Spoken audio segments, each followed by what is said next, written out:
Q ကပြောတယ်နူးညံ့ခြင်းကြောင်းတွေပြောပြီးငိုမယ်လွမ်းဆွခြင်းကြောင်းတွေပြောပြီးပျော်မယ်မိုးဝလို့စိမ့်ဆူနေတဲ့မြက်ခင်းမြစ်ပေါ်မှာတဘာဝတရားကြီးကိုထိုင်ရှုစားရင်အကြောင်းရင်းမဲ့ကပြုံးမယ်တဲ့ Q ကပြောတယ်ရှင်သန်ခြင်းတရားကိုအထက်ထက်အခါကမေးခွန်းထုတ်မယ်သေခြင်းတရားကိုအထက်ထက်အခါကစူးစမ်းမယ်လောကကြီးလို့ဆိုလိုက်တိုင်း Q ရင်ထဲအလိုလိုနှွေးထွေးသွားမယ်တဲ့ Q ကတခါထပ်ပြောဘူးပြန်တယ်အရာအလုံးရဲ့အဆုံးမှာငါတို့အားလုံးဟာဘယ်သူမှစိတ်မဝင်စားတဲ့ပုံမြင်ဟောင်းတစ်ပုဒ်အနေနဲ့ကြံခဲ့မှာပဲဒါကြောင့်ကိုစေးချဲနိုင်တော့မှချဲကျင်တဲ့အယောင်တွေကိုအားရပါရရေးချစ်ပြစ်လိုက်စမ်းပါတဲ့ Q ကတခါညည်းတွားဘူးသေးတယ်လူတွေဟာဒီမြေပေါ်မှာမွေးပြီးဒီမြေပေါ်မှာပဲတည်ဆုံးကြရတယ်ဒါပေမဲ့သူတို့ဟာအကြောင်းရင်းမဲ့စွာဘဝဆိုတဲ့အလှပတရားကြီးကိုဖန်ဆင်းခွင့်ပြေဝလက်ကင်ရထားကြတာပဲဘာလို့လောကကြီးကမတရားမိတာလဲတဲ့ Q ဟာနာကျင်ခြင်းတရားတွေကိုမသိပါဘူးလောကကြီးမှာမနာကျင်ဘူးတဲ့လူလို့လည်းမရှိပြန်ဘူးလူတွေအကြောင်းကိုလည်း Q မသိဘူးလောကကြီးမှာအရာရာဟာစမ်းကြဲတယ်ဆိုတာကိုတော့ Q သိထားတယ်ဒါပေမဲ့ Q ပြောတဲ့လောကကြီးနဲ့လူတွေပြောတဲ့လောကကြီးနဲ့ကတော့လားမှမတူ Q အတွက်လောကကြီးဟာသူ့ရဲ့အဖော်မုံကောင်းတစ်ယောက်ဖြစ်ပြီးလူတွေရဲ့လောကကြီးဟာတော့ဖြင့်ပုံမြင်လေးတစ်ပုဒ်ဟာအစချီလာပြီဆိုရင်ပုံမြင်ရဲ့အဓိကဇာတ်ကောင်တွေအချင်းချင်းတွေ့ဖို့အကြောင်းရင်းတွေလုံလောက်ရှိနေပြီဟုဆိုလိုတဲ့ဒီပုံမြင်လေးကိုတော့ဒဏ္ဍာရီတစ်ခုအနေနဲ့ကြံခဲ့စေခြင်းတယ် Q ကအဝေးကိုမိန်မောကနေဆိုတယ်ဘယ်သူမှမမြင်နိုင်တဲ့တနေရာမှာလောကကြီးဟာလှပနေတုံးမှာပဲတဲ့ A seven elegy from nature အခန်းတစ်တချီအောင်မြည်တဲ့နဲ့အတူကျင်းငက်ကလေးနှစ်ကောင်ပူကအရှိနောက်ဆင်းလျက်ကောင်းကင်ယံထက်သို့ပြန်ဝဲသွားလေသည်မြေပြင်ထက်ရှိကောင်လေးတယောက်အချိန်ကျပြီဟုခေါင်းကိုညှိကပြောလိုက်ပြီးတိုင်နှစ်တိုင်အားမြေကြီးပေါ်ထိုးဆိုင်၍ကျိုးတစ်ချောင်းနှင့်တွေ့တန်းထားသောအဝတ်လှမ်းကျုပ်အထက်ရှိသူ၏အင်ကြီးဦးအစားများကိုစတင်ကခောက်ယူပါတော့သည်ထိုကောင်လေးမှာခပ်ပြေးပြေးတစ်ထဲချင်းစီကိုစိတ်ရွှေစွာခောက်ခါနေပြီးသူ၏ဘေးနားတွင်ချထားသောချင်းနှောင်းလုံးလေးထဲသို့အစီရီဖြင့်ထည့်ကနေလေသည်အနောက်လေအေးလေးတစ်ချက်တိုက်လာတာနှင့်အမျှကောင်လေးနှစ်ဖူးထက်ဝဲကျနေသောစပင်းများအားခပ်ပြေးပြေးပင့်တင်ပေးသလိုဖြစ်သွားပြီးကောင်လေး၏ရုပ်ရည်သွင်းပြင်အားပေါ်လွင်စေလိုက်ပါသည်အသားဖြူဖြူနှာရန်စင်းစင်းနဲ့ရဲတင်းပီးလျက်ရှိသောနှကန်းတို့ရှိပြီးမျက်နှာအချိုးစားမှာတေသက်လှပသည်မေးစီချွန်တလူလိုဝိုင်းတလူလိုနှင့်ရှိတော်လဲတကယ်တမ်းကြည့်လိုက်ရင်တော့မေးစီသည်သူခန္ဓာကိုယ်ပိုင်ရှင်နှင့်လိုက်ကတရှိပေးနေခြင်းဟုမှတ်ချက်ချရပေမည်ကောင်လေးအဝတ်ခောက်နေသောလက်တို့သည်ဖြည်းဖြည်းချင်းလှုပ်ရှားနေပါတော့လဲသေချာကြည့်ပါလျင်ဤအလျင်သည်ဖြည်းသည်ဟုဆို၍မရပေဒီအပြင်ခက်လောလောဟန်ကိုအနှဲငယ်ဆောင်ကနေပြီးလေပြင်းတိုက်တော့မီကိုကြိုသိနေသဖြင့်အဝတ်များကိုခက်မြန်ခောက်နေရသည့်ကောင်လေးတစ်ယောက်၏ဟန်ပန်ပင်ဖြစ်ပေတော့သည်အညိုရရောင်အင်ကြီးလက်ပြက်လီအားဝစ်စင်လို့ထားပြီးထိုအင်ကြီးကိုကြည့်ရသည်မှာလဲဟောင်းနှွမ်းကနှစ်ချီလို့နေပြီဖြစ်သည်ဘောင်းဘီမှာခတ်တိုးတိုးအပြာဖြော့ရောင်လေးဖြစ်ခါအနားသက်တွင်ခက်တိတိစလုံးလေးတစ်လုံးအားထည့်၍ချုပ်ထားသေးသည်ကောင်လေးသည်အဝတ်တွေကိုခောက်လို့ပြီးစီးသည်နှင့်တပြိုင်နက်ဘေးနားရှိခြံောင်းလေးအားပေါ်ပါတော့လက်စွာမတယ်လို့သွားပြီးခြံလေးထဲသို့အပြေးသွားလေသည်ထို့နောက်တစ်ဖန်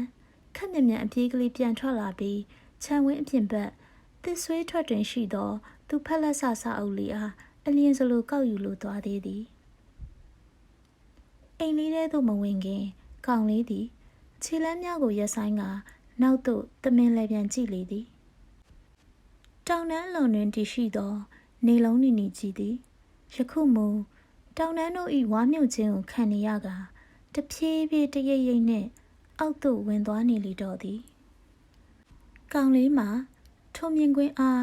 အကျဉ်းထောင်သောမကမြင်ဘူးနေပါတော့လေယခုမှစကြည့်ရဘူးသူနဲ့စိတ်ဝင်တစားအသေးစိတ်ကြည့်နေပါသည်ထို့နောက်တွင်တော့ကောင်လေးသည်ခက်ဖြောက်ဖြောက်အပြုံးလေးအားပြုံးကတပ်ပြင်းကိုစိတ်ပေါ့ပါစွာချရင်အိမ်လေးထဲသို့ဝင်သွားလေတော့သည်မေလဤနွေရာသီနေလေးတည်းနေရာကနယ်သာလန်နိုင်ငံဂစ်ထွန်ဆိုတဲ့မြို့လေးတစ်မြို့နေတန်တယောက်မြို့လေးအထင်ကြီးနေရာတစ်ခုဖြစ်သော Six Dealers Bar တွင်တယောက်ထဲထိုင်ကစာဖတ်နေလေသည်ဘာဤအလဲကောင်တဲ့အားလုံး၏အချက်ချကြသောနေရာတွင်ဝီစကီတစ်ခွက်နှင့်မိမ့်မိန်ကြီးထိုင်ကစာဖတ်နေခြင်းဖြစ်သည်နေတန်ကင်ထားသောစာအုပ်မှာလွန်စွာဟောင်းနှမ်းနေပြီးကြွေကြမတက်ပင်ဖြစ်လို့နေသည်တခြားသူတွေအတွက်ဆိုရင်တော့စာအုပ်မှာကင်လိုက်ကလေးကကြွေကြသွားမည်ဖြစ်တော်လေနေတန်၏လက်ထဲတွင်တော့သေသက်ပြီးကြီးစွာအရာမရွေးမဲတည်ရှိလို့နေလေသည်နေတန်သည်သူ၏လက်အားရှေ့၌ချထားသောဝီစကီခွက်ထံသို့ပို့ဆောင်လိုက်ပြီးစာအုပ်အားအကြည့်မပြတ်ပဲခွက်ထဲမှဝီစကီများကိုတကြိုက်ထဲမောချပစ်လိုက်လေသည်ထို့နောက်ထိုခွက်အတွက်ပင်တီးတန့်ပြုလုပ်ထားသောပဝါသေးသေးလေးပေါ်သို့အသားအရာချတင်လိုက်သည်ထိုခွက်ဘားကောင်တာပေါ်သို့ဆိုက်ရောက်သွားသည်နှင့်အပြိုင်နေတန်သည်သူ၏နောက်လက်တစ်ဖက်ဖြင့်စာမျက်နှာအားနောက်တစ်ရွက်သို့ဖြည်းညင်းစွာလှန်လောလိုက်ပါသည်ဘားအတွင်းတွင်စူညံနေသောစကားပြောသံများရှီမောသံများနှင့်တချင်းတန်ခက်အေးအေးလေးများပြန့်နှံ့နေပါတော့လေဘားအတွင်းရှိလူများအားလုံးသည်တိုင်ပင်စရာပင်မလိုပဲအကြည့်များကဒီထူးဆန်းထွေလာတဲ့ဝါနေတန်းထံသို့သာချရောက်မြဲဖြစ်ကြသည်အဲ့ဒါဘာတူလဲမော်ရစ်ဘေးဘက်ထောင်ဆောင်နာရှိခုံနှန်းနာမှစကားဆလိုက်တော့အတန်တစ်ခုညီမိမငါသိတာပဲအဲ့ဒါနေတန်ထရင်းနော့သူတို့အိမ်ကဟိုဘက်မြို့ထောင်ဆောင်နာအိမ်ကြီးကြီးလေးနင်မြင်ခဲ့ရမလားအေးငါတော့ထူးဆန်းနေတာသူတို့ကချမ်းသာတယ်လားအဲ့လိုလို့လည်းပြောလို့မရအောင်သူတို့ကတာမန်ပါပဲဒါမဲ့နည်းနည်းတော့မတင်ကားစရာကောင်းတယ်ဖောက်လဲပြောတာကြားဘူးတာတော့နေတန်တို့အိမ်မှာ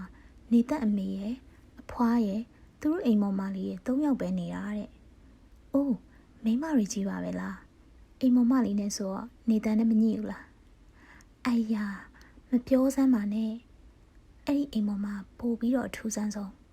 မနက်ဆိုချင်းတောင်တောင်နဲ့မြို့အနှံ့ပတ်ပြီးပန်းနေလိုက်ခူးတယ်။ညနေဆိုရင်သူတို့အဲ့ဒီဘယ်လ်ကနီကနေအဲ့ဒီအိမ်မောင်မထွက်လာပြီးခြေတိုင်းထိုးတယ်ဗျာ။အစင်လာမပြတ်နေစမဲ့အေးပြီးတော့ပြောတာကြားတော့အဲ့အိမ်မောင်မကနေတတ်ရဲ့အတော်လို့လည်းပြောကြတယ်။အော်ဟုတ်ပြီလား။ရုပ်ကတော့သွားထိလို့မရအောင်နော်။တကယ်အကြုံမော်ပဲ။ဒိုးတော်ရိုင်းနေမိတယ်။မော်ရစ်နေရောမရိုင်းမိဘူးလို့တော့မပြောနဲ့နော်။အမလီငါစတွေ့ရလိုက်လာတာ။အခုတော့ယာရုတိုးသွားပါရဲ့။ငါ့ကိုသူ့နာနေတယ်လေ။သူ့အဖော်ရွေပါတယ်။စကားနေတာပဲရှိတာ။ပြုံးပြတာတွေအယိုသေးပြူတာတွေမလုပ်တာလွယ်လို့ကျန်တာတော့တာမှန်ပါပဲတခုပဲသူ့ဒေါသကိုတော့သွားမဆွမိစေနဲ့ပေါ့ဒီမြို့လေးထဲမှာဒီလိုလူရှိတာနည်းနည်းတော့စိတ်ဝင်စားသွားပြီမော်ရစ်ညီငါ့ကိုမိတ်ဆက်ပေးစမ်းဟာအချင်းချင်းတို့ကကလစ်ကပြောနေကြတော့မြို့ဤမေးသမျှသည့်မော်ရစ်နဲ့တနေ့ကမှဂစ်ထွန်းသို့လည်းရောက်ရှိလာတော့ကောင်မလေးတို့၏စကားကိုနေတန်အတိုင်းသာကြားနေရသည်သို့သောနေတန်၏စိတ်ထဲတွင်သူတို့ချီကျူးလို့ချီနူးစိတ်လည်းမဖြစ်မိန်းမတစ်ယောက်ကစိတ်ဝင်စားလို့ဆိုပြီးဝမ်းသာစိတ်လည်းမဖြစ်အတင်းပြောတဲ့သဘောနဲ့ဆိုရမည်ဆိုလဲဒေါသလည်းမထွက်အထူးကိုတည်ငြိမ်ပါသည်နေတန်သည်ရုတ်တရက်ဘာအစွန်းနာတွင်တည်ရှိသောဒေါင်းလိုက်ထောင်လာသောနာရီအိမ်ကိုမေးမော့ကကြည့်လိုက်သည်အိမ်ပြန်ချိန်ရောက်ပြီဖြစ်သဖြင့်နေတန်သည် ဆောင်ရွက်တွေကိုအသားအရာဟိုဘက်ဒီဘက်လှန်လောကြည့်ကစစ်ဆေးပြီးနောက်ခုံပေါ်မှထားလိုက်သည်ထို့နောက်သူနဲ့သိတယ်လို့ထင်ရတဲ့ဝေတာတယောက်အားသွားပြီဟုတစ်ချက်ပြောလိုက်ပြီးဘားတွေကထွက်မြည်ပြူသည်ထိုအခါစကားပြောရန်ခြေလန်းချိန်နေသောမော်ရစ်တို့နှစ်ယောက်သည်တကားစာနာသို့ခက်မြန်မြန်ကလေးပြေးသွားပြီးတကားရှိပိတ်ရက်ခါနေတန့်အားတားလိုက်သည်နေတန့်သည်မျက်နှာအမူအရာမပြောင်းလဲပဲမော်ရစ်တို့အားကြည့်သည်ထို့နောက်သူနှင့်သိသူဖြစ်သောမော်ရစ်ထံသို့အကြည့်တစ်ချက်ပို့လိုက်သည်ထိုအခါမော်ရစ်ကထစ်ထစ်အားနှင့်စကားဆိုလာသည်နေတ်ဒါငါတငယ်ချင်းစင်တီယာတဲ့ဇီယာလန်ကလာတာချောတယ်ဟုတ်စင်တီယာကနေတန့်အားကြည့်ရင်ခေါင်းကိုအသားရညှိမ့်ပြသည်နေတန်ကမော်ရစ်ကိုပဲကြည့်နေစေမော်ရစ်ကမျက်လုံးကိုတစ်ချက်ပြူးလိုက်ရင်နေတန့်အကြည့်ကပြောတဲ့ဆိုလိုရင်းအကြောင်းတိုက်ရိုက်ပြောဆိုတဲ့အကြည့်အားတကူရဲကြိတ်မိတ်ကစိတ်ညစ်မိလိုက်ရင်လူရင်းသာတိုက်ရိုက်ပြောချလိုက်ရပြီတော့သည်စင်တီယာကမင်းကိုခင်ကျင်လို့တဲ့မော်ရစ်စင်တီယာဟာမော်ရစ်ဤတိုက်ရိုက်ဆန်လာသောစကားကြောင့်အနှဲငယ်မှထန်လို့သွားသည်နောက်မှသတိရသွားဟန်နေတန့်အားတစ်ချက်ကြည့်ပြီးမျက်နှာအသာလွှဲသွားသည်နေတန့်ကခေါင်းကိုအသာအရာ3-4ချက်များညှိလိုက်သည်ထို့နောက်တွင်သူတို့အားကြော်တက်သွားကနေတန့်သည်ဘားထဲမှခက်တီတီပင်ထွက်ခွာသွားပြီတော့သည်မော်ရစ်ဘားထဲတွင်ကြံရစ်သောစင်တီယာသည်မျက်နှာလွှဲထားရမှချက်ချင်းပျော်ရွှင်သည့်ပုံစံပြောင်းသွားသည်မော်ရစ်အားဟန်ပါပါတစ်ချက်ခေါ်လိုက်ပြီးသူမကပြုံးရွှင်စွာဆိုလာသည်ငါတော့သူ့ကိုကြိုက်ပြီမော်ရစ်ထိုစကားကိုကြားတော့အနှဲငယ်ထိတ်လန့်သွားပါသည်တခြားသူများဒီစကားကိုကြားရင်တော့ဒီကောင်မလေးဟာယောက်ျားယူမလေးလို့ထင်ကြလိမ့်မည်ဖြစ်တော်လေစင်တီယာ၏စကားအနက်ထိပ်ပဲမှာဤသို့မဟုတ်မှန်မော်ရစ်တယောက်သာသိပါသည်ဟုတ်ပါပြီတဲ့နေတန့်လိုလူမျိုးကိုစိတ်ဝင်စားလျင်စင်တီယာဘယ်ဟုတ်တော့မလဲမော်ရစ်သည်ပြုံးရွှင်နေသောစင်တီယာအားတက်ပြင်းချကပြောလိုက်သည်တိတ်ပြီးမလုံနဲ့တော့တီယာနေရသူ့ကိုဘာသာရပ်တစ်ခုအနေနဲ့လေ့လာမှဖြစ်ပေမဲ့လေသူများတွေကအဲ့လိုမြင်မှာမဟုတ်ဘူးတကားပေါက်နာကကထွက်သွားသောနေတန့်အားလှမ်းကြည့်နေသောစင်တီယာသည်မော်ရစ်ကားကိုကြားတော့ဒီဘက်လှဲကသူမ၏စပင်ခက်နက်နက်များကိုနောက်သို့ဖြတ်ခနဲလှန်ချပြလိုက်သည်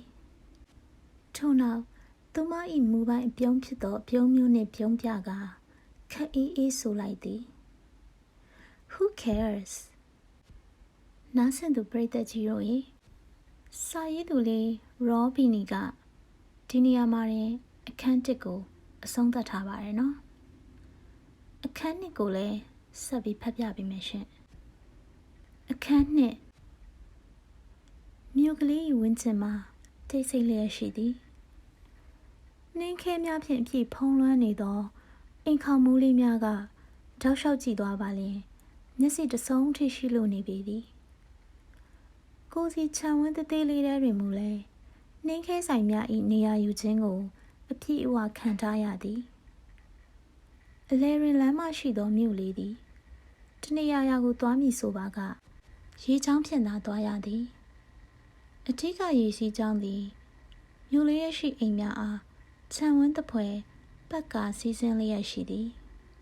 ယခုတော့ဖြင့်ထိုရေစီးကြောင်းကြီးမှာအေးခဲတောင့်တင်းနေကအပေါ်ကမိုးကြီးပါလျင်လမ်းတစ်ဖွဲတောင်ထင်မှတ်ရပေသည်မနက်ခင်းစောစောဖြစ်သည်ဖြင့်မည်သူမှကိုယ်အိမ်ထဲကမထွက်ကြသည်သို့သော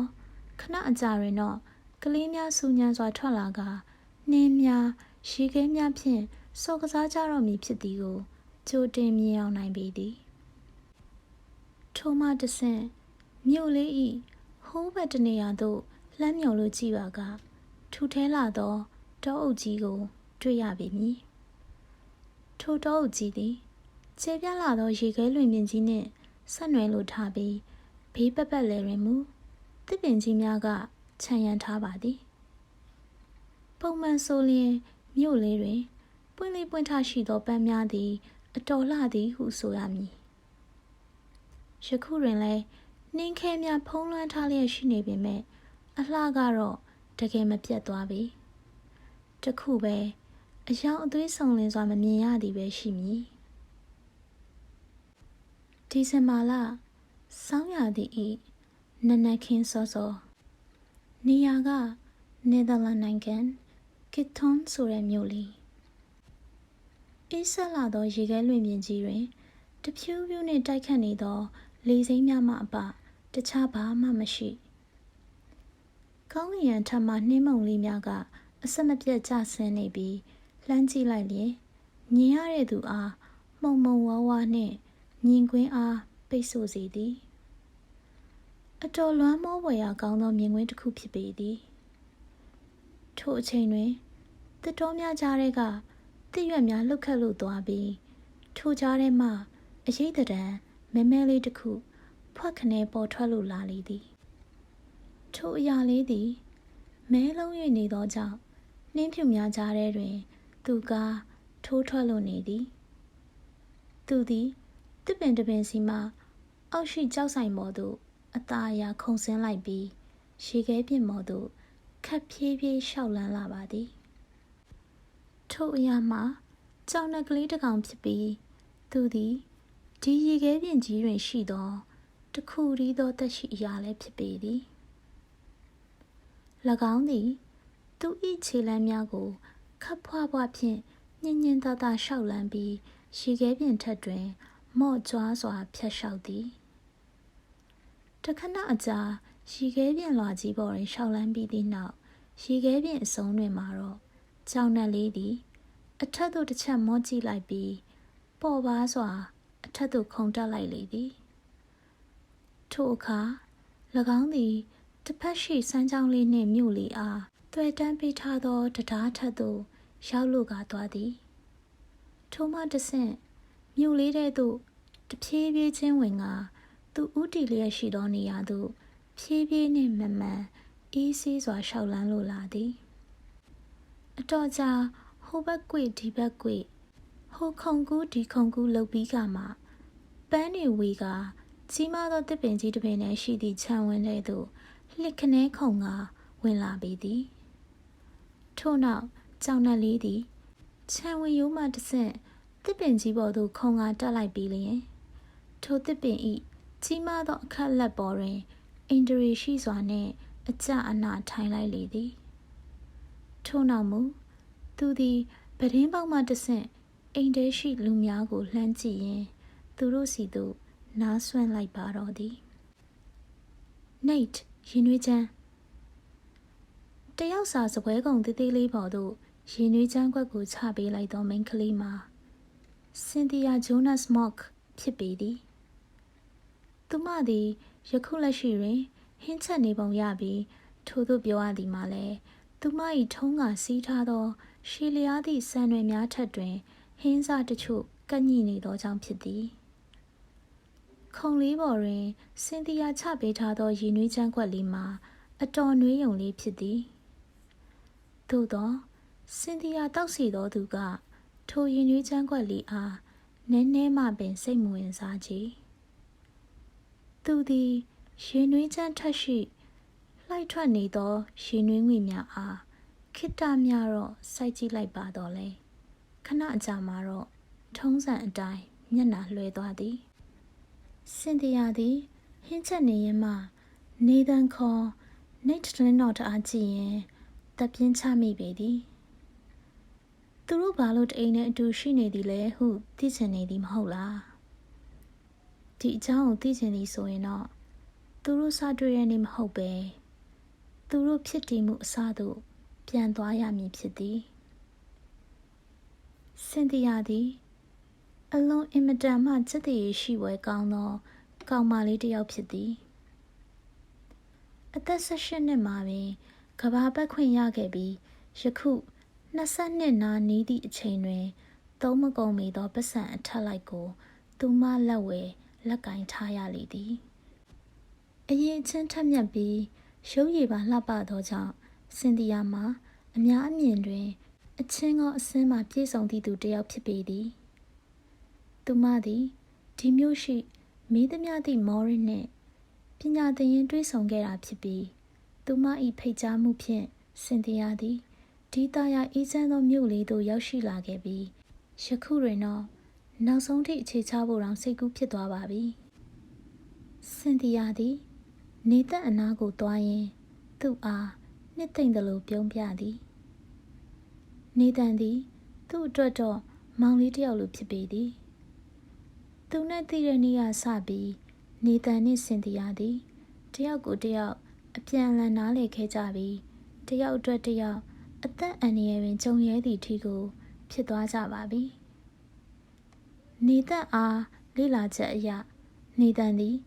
အလွန်အင်မတန်မှသွေးအေးလာသောတတဝါဟုဆိုရမည်အမြဲတစေတိတ်ဆိတ်လျက်ရှိပြီးပြောစရာရှိမှသာပါဇက်ဟာသည်သူနဲ့တွေ့တဲ့နေ့ကမော်ရစ်ပြောခဲ့ဘူးသလိုမျိုးနေတန်ပြုံးသည်နှင့်လေးစားမှုပြသည်ကိုတခါမှမမြင်ဘူးခဲ့နေတန်သည်စာဖတ်ရင်ဖတ်မဖတ်လျင်ငုတ်တုတ်ထိုင်ကတွေးချင်ရာတွေးနေတော့သည်ထို့အတွေးများသည်ရှုပ်ထွေးပွေလီကဖြည့်ရှင်းရခက်လာသည်စင်တီယာဘာကြောင့်သိလဲဆိုတခါကစင်တီယာနေသက်အားသူ့အတွေးများကိုလေ့လာခြင်း၍ထုတ်ခါပြောခိုင်းခဲ့သည်ဒါကလည်းစင်တီယာတစ်သက်တွင်နောင်တအရဆုံးလုပ်ရက်တစ်ခုတွင်အပါအဝင်ဖြစ်သည်Nate အဆင်ပြေရဲ့လားငါဟင်းချက်လို့ပြီးရင်ပြင်သွားကြမလားဒါမှမဟုတ်နင့်အိမ်မဲပြန်ကြမလားအန်တီကတ်တို့နင့်ကိုစိတ်ပူနေရောမယ်စင်တီယာနေသက်၏မျက်နှာချင်းဆိုင်တွင်ထိုင်ချရင်စကားဆိုလိုက်သည်မပူပါဘူးဟမ်အမေကကျွန်တော်အတွက်စိတ်မပူပါဘူးလို့စင်တီယာခက်ကြမြကြောင်ကနေပြီးနောက်တပ်ပြင်းချလိုက်မိသည်နေတန်ပြောသည်ကမမားပြီTrinot မိသားစုတွင်နောက်ဆုံးကြံရစ်ခဲ့သောအမျိုးသမီး3ယောက်လုံးသည်အေးဆေးသာနေတတ်ကြပြီးနေတန့်လိုပင်တီးတန့်ဆန်ကသွေးအေးကြပါသည်တယောက်ကိုတယောက်ဂယုတော့ဆိုင်ပါတော့လဲဂယုဆိုင်မှုကိုတော့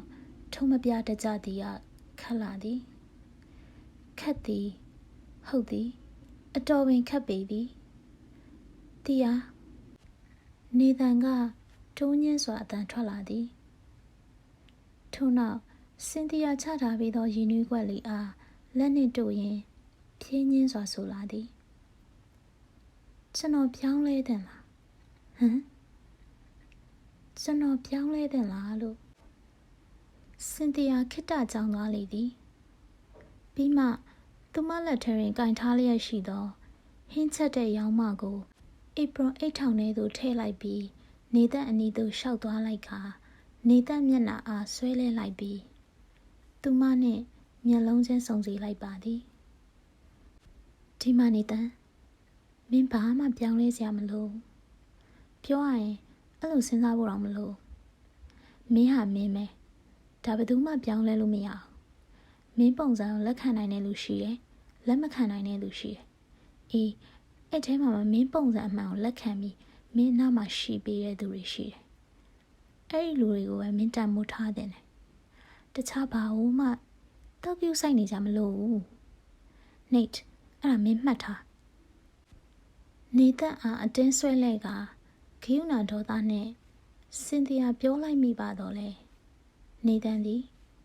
သူ့ပုံစံအတိုင်းအံ့ဩခြင်းလည်းမပြတုန်လှုပ်ခြင်းလည်းမပြတီမြဲစေတီနေပေသည်သို့ပေမဲ့စင်တီယာမြင်လိုက်ပါသည်မျက်လုံးများထဲတွင်တော့ခံစားမှုတချို့ဖြတ်တန်းလို့သွားသည်ဟုသူသည်အနှဲငယ်တွေ့ဝေသွားပုံရပြီးနောက်တွင်ပြန်လဲကမျက်လုံးချင်းစုံစေလိုက်ပြီးစင်တီယာအားပြောလိုက်သည်တီယာလိုမျိုးပေါ့အေးဟုတ်တယ်ငါမင်းအမေမင်းအတော်မင်းအဖွားလိုမျိုးနောက်ရှိလာမယ့်လူတွေလိုမျိုးစင်တီယာကထိုးသူပြောပြီးမှနေတန်အားလွှတ်လိုက်သည်နေတန်ကသူ့အားဆွဲညစ်ခါထားသဖြင့် ပူချစ်နီရဲသွားသောပါအားအသာအရာပုတ်လိုက်ပြီးစင်တီယာကိုကြည်တာဆိုသည်နောက်လာမဲ့လူတွေဆိုတာကစင်တီယာကပြုံးစည်းစည်းနဲ့ပြောလိုက်သည်အဲ့ဒါလားအဲ့ဒါကမင်းအားနည်းချက်ကိုလက်ခံပေးမဲ့သူမင်းဆိုတဲ့ဖြစ်တည်မှုကိုမျက်နှိုးမဲ့သူမင်းရဲ့အရာအလုံးကိုတန်မိုးထားတဲ့သူမင်းကလည်းအရာအလုံးပေးဆက်ရလောက်တဲ့အထိမင်းမျက်နှိုးရမဲ့သူတနည်းအားဖြင့်မင်းဘဝရဲ့မရှိမဖြစ်အရေးပါဆုံးဖြစ်လာမဲ့သူအဲ့လိုမျိုးပေါ့ကျွန်တော်မှရှိရလေဟေးဘာတူလဲတီယာလေစင်တီယာအံ့ဩဝမ်းသာ၍သွားပြီးကမှတဖန်မျက်နှာကြီးရှုံမဲ့လို့သွားရသည်ဒီမောင်တယောက်ရထားပါနဲ့တုံးတီကလွန်လာပါသည်ငါပြောတာအဲ့လိုမဟုတ်ဘူးဟာဘယ်လိုပြောရမလဲမသိဘူးကွာအဲ့လိုပဲမှတ်ထားရှိလာလိမ့်မယ်ဒါဆို तू ကအခုဘယ်မှာလဲတနေ့ရမှာပေါ့ကျွန်တော်လည်းမသိဘူးပေါ့ဟုတ်လားမင်းတော်ငါနဲ့အရင်တော့သိလို့လားစိတ်ချမင်းမင်္ဂလာဆောင်ကြဖုံးတော်ကြီးရှာစရာမလိုဘူးဘာလို့လဲဆိုငါကိုယ်တိုင်ဆောင်မင်းမှမလို့ပဲစင်တီယာဝင်ကြွားစွာပြောသည်နေတန်ကတော့မေးခွန်းရှာနေစေဒါဆိုသူနဲ့ဘယ်မှာတွေ့ရမှာလဲဘယ်အချိန်မှတွေ့ရမှာလဲသူကတကယ်ရောရှိရလားနောက်ဆုံးမေးခွန်းမှာတိမ်ဝင်သွားတဲ့နေသက်အတန်ကိုစင်တီယာသတိထားမိသည်စင်တီယာသည်တပ်ပြင်းကိုညှင်သာစွာချလိုက်ပြီးနေသက်ရှိဒူးထောက်ထိုင်ချကဆိုလိုက်သည်ငါလည်းမသိတော့နေရတခါတလေလောကကြီးကစမ်းကြဲတယ်ကွာဘယ်သူမှဘာဖြစ်လာမယ်ဘာမှမသိနိုင်မင်းပြောသလိုတကယ်ရှိချင်မှလည်းရှိလာနိုင်မှာဒါမဲ့စိတ်မပူပါနဲ့ငါတို့မောင်မနဲ့ရောက်တအိုးတအိမ်ထူထောင်ပြီးသက်ဆုံးတိုင်ထိနေကြတာပေါ့မဟုတ်လားမြောင်းဟုအော်မြည်တန်နဲ့အတူပဒင်းတကားပေါက်အားကုတ်ချစ်ကနေသောကြောင်နယ်လေးကြောင့်နေတန်ကောစင်တီယာပါထို့သို့အာယုံရောက်ရှိသွားသည်နေတန်က